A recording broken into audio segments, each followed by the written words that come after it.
Terus kalau nih masuk ke budaya nih, terus kalau budaya-budaya Mesir yang unik yang nggak kamu temuin di Indonesia tuh apa? Yang paling nyenengin dan yang sampai paling nyebelin? Mungkin kesini bakal shock culture juga ya, namanya keluar negeri namanya pasti ada shock culture. Kalau untuk yang menyenangkan, hmm, apa ya? Sampai mikir aku. Sebenarnya ada hal yang menyenangkan. Mungkin di sini kayak budaya mendahulukan wanita. Nah, mendahulukan perempuan. Menyenangkan lah ya buat kita. Jadi emang di sini apa namanya? Respect dan hormatnya ke perempuan itu lebih daripada Indonesia gitu ya. Kan emang Islamnya kental gitu kan. Jadi emang kental gitu. Jadi emang perempuan di sini dihormati banget gitu. Jarang di sini ada namanya ibu-ibu atau ya pokoknya cewek yang dia tuh kerja gitu. Bukan jarang sih, maksudnya dia kerjanya kalau sekalinya kerja dia tuh kerjanya itu pasti jadi kayak guru atau dia tuh petugas di kantor gitu, pokoknya tempat-tempat yang tertutup atau dokter seperti itu, tempat-tempat yang tertutup yang istilahnya ya terhormat lah ya, ada ininya, ada wibawanya gitu. Jarang kalau di nggak pernah malah aku melihat kayak meskipun apa kayak jadi tukang jaga toko gitu, atau kalau jualan di pasar mungkin ada satu dua, kebanyakan tetap bapak-bapak. Penjaga toko tuh aku belum pernah sampai sekarang ngeliat penjaga toko cewek. Belum pernah, semuanya bapak-bapak, mas-mas gitu. Terus apalagi ya, pokoknya kayak gitu deh. Misalnya ada, kalau ada di bis gitu kan ya pasti cewek lebih diduluin. Kalau misalnya ngantri, contohnya ngantri panjang bang, ngantri atau gimana gitu ya, adalah kita apa namanya didahuluin dulu, ya silakan gitu. Tapi ya nggak sampai kemudian cewek semuanya. Intinya cewek lebih diduluin kalau di sini, lebih dihormatin. Kalau belanja ke pasar juga mungkin jarang gitu ya yang ibu-ibu langsung, nggak jarang sih, cuma ya itu masih kebanyakan bapak-bapak gitu kalau aku lihat. Kecuali kalau mahasiswa asing kan emang ya masih terbawa dengan budaya sendiri ya. Kalau orang Indonesia ya cewek belanja gitu kan. Tetap murotal, murotal bacaan Quran itu diputar di mana-mana. Jadi kayak apa namanya, di bis, di toko atau di mana tuh semuanya diputar. Jadi selain ada yang muter lagu juga ada gitu, tapi ada juga apa namanya, ada juga yang muter murotal gitu. Di bis tuh nggak pernah lagu sih aku, tapi selalu murotal kayak gitu di bis. Itu Ya yang gitu, masya Allah deh menyenangkan pokoknya itu tuh. bagimu. Iya, jadi terus di mana-mana tuh ada tulisan apa, itakillah, terus sholai ta'ala nabi kayak gitu, kayak mengingatkan kita, kalian udah berzikir belum hari ini gitu, sudahkah kamu bersalawat hari ini, nah kayak gitu di bis di tram di anggota gitu loh, di anggota anggota tuh kita nyebutnya kayak tram, nyebutnya tramko. Apa-apa? Terus Tremko. habis itu tramko, Tremko itu angkot. tramko, Heeh. iya angkot. Angkotnya sama di Soalnya Indonesia tulisan sama depannya nggak? tramko, jadi orang-orang manggilnya tramko. Angkotnya sama di Indonesia sama Tuh, nggak? ya mirip sih. Mirip-mirip, enggak ya, beda sih bentuknya, pokoknya bentuknya enggak kayak angkot gitu, kayak kayak mobil. Oh gitu. Ya bentuknya mobil angkot, cuma dalamnya itu loh, dalamnya tuh ngadep ke depan semuanya gitu, enggak Terus enggak di kalau samping gitu. budaya budaya yang menurut kamu itu agak ngeselin gitu apa? Aduh, kalau ngeselin tuh ya banyak loh. Banyak. Gimana tuh gimana? Ya kalau misalnya ngeselin, yang ngesel ini contohnya mereka tuh suka, menurut aku kurang sabar. Nah, dan nada bicaranya emang tinggi sih, nada bicaranya mereka tinggi. Jadi nada bicaranya tuh tinggi. Sebenarnya mereka ngomong biasa aja gitu, tapi kalau pertama kali nyampe sini ya bakal ngerasa kalau dia tuh ngebentak-bentak gitu loh. Iya, sempet kaget juga ya kalau orang pertama kali kesini tuh pasti ngiranya nih orang marah-marah, padahal dia biasa aja sebenarnya, ngomongnya biasa aja, cuma emang nadanya kayak gitu. Jadi kita ngerasa, apa sih di sini tuh orang-orang kok bentak-bentak sih sukanya kayak gitu. Padahal itu biasa aja. Iya, soalnya kencang banget. Kalau orang ngobrol gitu kadang-kadang kayak orang marah-marah, bukan kayak orang ngobrol. Soalnya nadanya gitu kayak orang nada marah. Nah terus abis itu juga menurut aku masih kadang tuh kekanak-kanakan, beneran. Kadang kekanak-kanakan. Mereka tuh kadang masalah kecil aja, yang remeh banget deh. Pokoknya, aduh, itu bisa sampai adu mulut gitu loh. Pokoknya aku udah ngalamin beberapa kejadian kayak gitu. Ya, dan di sini apa ya? Tapi meskipun mereka itu suka kayak gitu, suka adu mulut dalam masalah hal-hal sepele, misalnya aja kamu nggak sengaja nyenggol bapak-bapak gitu ya di bis lewat, ya nggak sengaja nyenggol, bapak-bapaknya nih komen, nggak tahu ngomen apa ya, terus habis itu tiba-tiba yang nyenggol tadi ngejawab, nah habis itu nggak tahu tiba-tiba jadi adu mulut gitu, sampai sebis tuh pusing ya, kolas, udah pak, udah gitu, udah deh, udah kayak gitu. Nah, kayak gitu. Tapi meskipun kayak gitu ya, meskipun mereka tuh sering berantem, tapi mereka cepet lupa. Cepet lupa di sini, makanya mereka nggak kemudian dimasukin hati, maksudnya bukan nggak dimasukin hati, nggak dibawa dendam gitu, nggak dibawa dendam dan nggak diingat-ingat meskipun tadi ada cekcok mulut ya. Entah ketemu lagi ya udah baikan lagi gitu, udah nggak ada apa-apa gitu. Kan beda ya kalau kita tuh cekcok dikit aja dibawanya sampai seminggu, 2 minggu baper. nggak enak sama yang itu nggak. Jadi ketika tadi aku cekcok sama dia dan udah selesai, ya udah ketika ketemu lagi selanjutnya udah nggak ada apa-apa gitu, nggak apa-apa gitu. lagi. Kalau dan kadang emang di sini tuh orang tuh kurang efisien menurut aku. Kurang efisien gimana tuh? Efisien kayak iya, nggak efisien. Jadi cara mereka apa ya menyelesaikan masalah tuh kadang kurang efisien gitu menurut aku. Kayak misalkan dalam tugas kelompok atau akhirnya terbawa sampai administrasi itu tadi. Administrasi tuh nggak efisien banget, makanya di situ lama. Administrasi apa tuh, makanya Mesir itu terkenal dengan administrasinya yang membutuhkan kesabaran banget. Jadi kalau misalnya kalian ke Mesir kemudian kalian menemukan kesulitan dalam administrasi, itu mohon dimaklumi sekali karena emang di sini agak kurang efisien. Emang masih manual gitu, komputerisasi itu masih jarang dipakainya. Bukan jangan ya, intinya masih kurang optimal dipakainya. Jadi masih banyak yang manual masih pakai tulis tangan, pasti pakai pensil kayak gitu dalam untuk urusan kantor lah ya. Jadi emang kurang efisien. Kalau misalkan nih suatu ketika aku berkunjung ke Mesir nih, wah amin, itu tempat-tempat wisata, tempat-tempat wisata yang recommended tuh apa nggak? Kalau di sini mah banyak. Yang paling kamu berkesan banget. Piramid dong. Lah, di piramid itu ada apanya? Iya kak. Mbak Unta. Ya kalau misalnya di sini dia itu kan ya bisa kalau jangan dibandingkan dengan Indonesia ya, pokoknya masih kata ya kalau Indonesia kan emang dia subur ya, banyak pepohonan, apa aja bisa lah jadi tempat wisata gitu kan ya.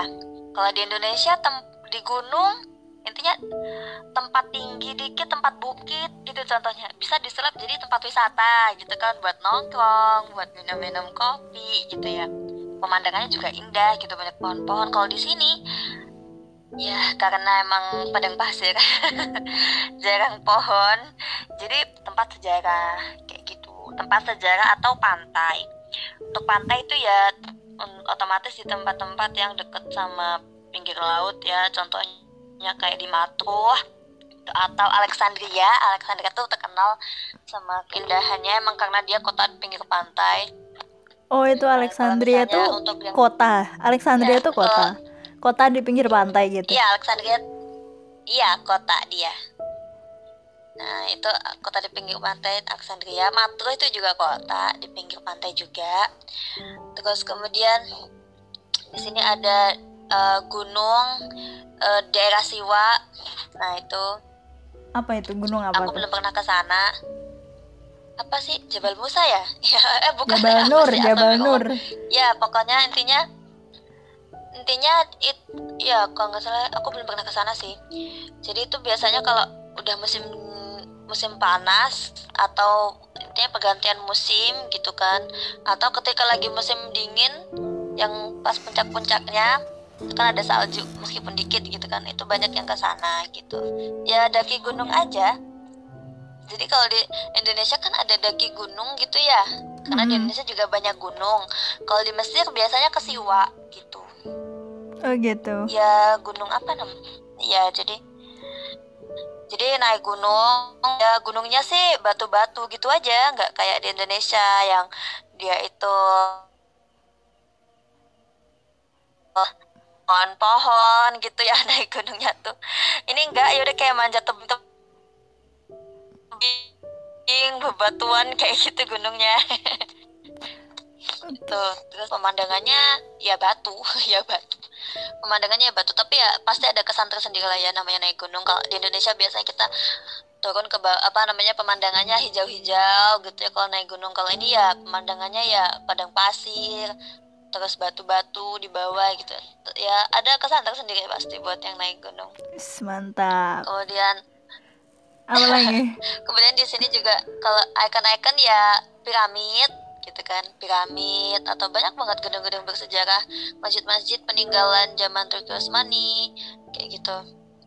Tuh di piramid atau zaman Fatimiyah. Tadi loh di piramid tuh isinya apa? Mumi toktil gitu. Nah, kalau di piramid isinya piramid itu makam ya kan. Aku belum pernah masuk sih ke dalam piramidnya, soalnya itu emang mahal ya. Masuk piramid itu 80 pound kalau untuk mahasiswa. Mahasiswa asing 80 pound. Kalau untuk masuk lagi ke piramidnya itu sekitar 100 berapa puluh gitu. Itu 1 pound tuh di Indonesia berapa nggak? Ya? 1 pound Mesir tuh? 1 pound itu di Indonesia sekitar 800 rupiah. Sekitar 800, kurang lebihnya 800 rupiah. Jadi hampir sama kayak 1.000 lah gitu. Oh iya kadang ya. Kita buletin aja. Jadi kadang kita buletin aja jadi 1.000 gitu. Ya kurang lebih kalau 80 pound ya sekitar 80.000 lebih berapa? 85 atau 80 berapa gitu. Nah, terus kalau misalnya masuk ke dalam piramidnya tuh 100. Kalau di piramid itu ada 3 piramid, ya kan? Di situ ada 3 buah piramid, kemudian ada 1 sphinx. Ada 1 sphinx di situ. Itu ya itu aja sih. Kita jalan-jalan di sekitar piramidnya, foto-foto di situ, foto-foto depan sphinx. Kalau bisa masuk ke piramidnya ya kalau mau masuk ke piramidnya ya ada 1 piramid yang paling besar itu bisa dimasukin. Tapi aku sendiri belum pernah masuk. Di sana sih kata teman-teman aku yang udah pernah masuk sih, ya udah jalan kecil ya, emang pengap sih namanya juga dalam batu-batu ya. Jalan kecil, kemudian jalan kecil aja. Jalan kecil. Aku belum sempat masuk. Isinya peti gitu. Jalan kecil gelap gitu. Gimana? Isinya peti gitu. Aku kok bayanginnya gitu ya. Peti. Kalau petinya ini mah udah dibawa ke museum. Makamnya udah dibawa ke museum. Nah, kalau untuk melihat mayatnya Firaun itu ada di Museum Nasional Egypt. Nah, tuh di situ kita bisa lihat mayatnya Firaun. Nah, di situ. Paham bisa bayangin. Itu juga bagus. Itu Museum Nasional itu isinya itu tadi barang-barang peninggalan yang ada di Mesir dari zaman Romawi kuno, dari zaman Mesir kuno sampai Mesir dijajah sampai Mesir yang sekarang kayak gitu. Jadi mayat Firaun ada di sana. Luas banget itu. Oke. Terima kasih Mbak Inga buat ceritanya yang hampir sejam ini. Kamu ada motivasi atau kata-kata untuk para pendengar ini? Udah sejam ya ini ya? Udah. Banget ya ternyata. Ya ini sih intinya untuk selama pandemi ini ya kita tetap berjaga-jaga ya guys. Emang di sini juga alhamdulillah kalau di Mesir sendiri kasusnya menurun. Alhamdulillah kasusnya menurun. Kemudian yang tadinya 2000 ya kan, balap-balapan sama Indonesia tuh 2000. Alhamdulillah sekarang turun jadi 1000. Tapi pokoknya buat teman-teman semuanya di masa pandemi ini, untuk new normal ini, jangan lupa gunakan protokol yang dianjurkan oleh pemerintah. Kemudian tetap keep kreatif ya kan, meskipun kita masih ada lockdownnya ya kan, ya udah boleh keluar tapi kan seperlunya aja ya. Pokoknya tetap keep produktif, jangan sampai ini buat aku juga sih, motivasi buat aku juga, karena sekarang lagi menghadapi masa liburan yang panjang, liburan musim panas dan masih lockdown juga, jadi harus tetap produktif. Kemudian untuk belajar, sebenarnya belajar di luar negeri itu nggak harus ya. Belajar di luar negeri tuh bisa jadi keren, bisa jadi nggak keren gitu.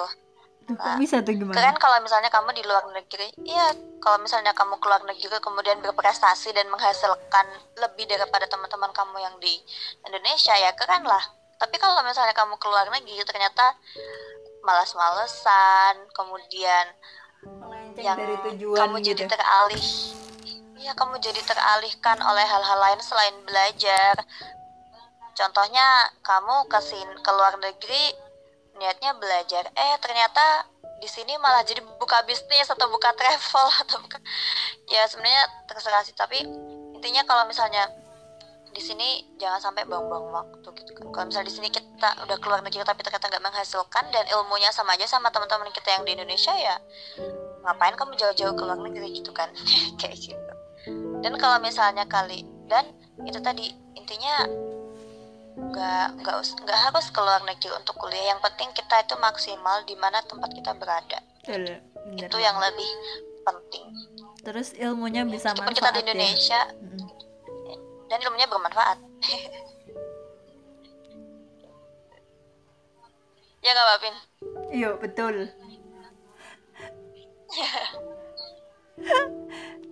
Terus udah ya gitu.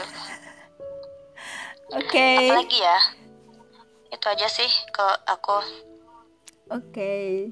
Thank you buat waktunya. Mohon maaf kalau misalkan ganggu nih waktunya. Tapi nggak apa sih, terima kasih buat inspirasinya, cerita-ceritanya. Semoga teman-teman bisa ambil pelajaran dan bisa manfaat buat semuanya. Buat yang mau tanya-tanya bisa ke kita sharing-sharing. IG-mu apa nggak? @ingemaulidena. Apa ya? Inga Maulidena. Nah, kalau mau tanya-tanya seputar tanpa spasi. Iya, tanpa spasi. @ingemaulidena tanpa spasi. Jadi kalau mau tanya-tanya seputar gimana di Mesir, bisa langsung ya tanya di DM-nya. Jangan lupa follow juga. Oke, terima kasih Kak Inga. Assalamualaikum.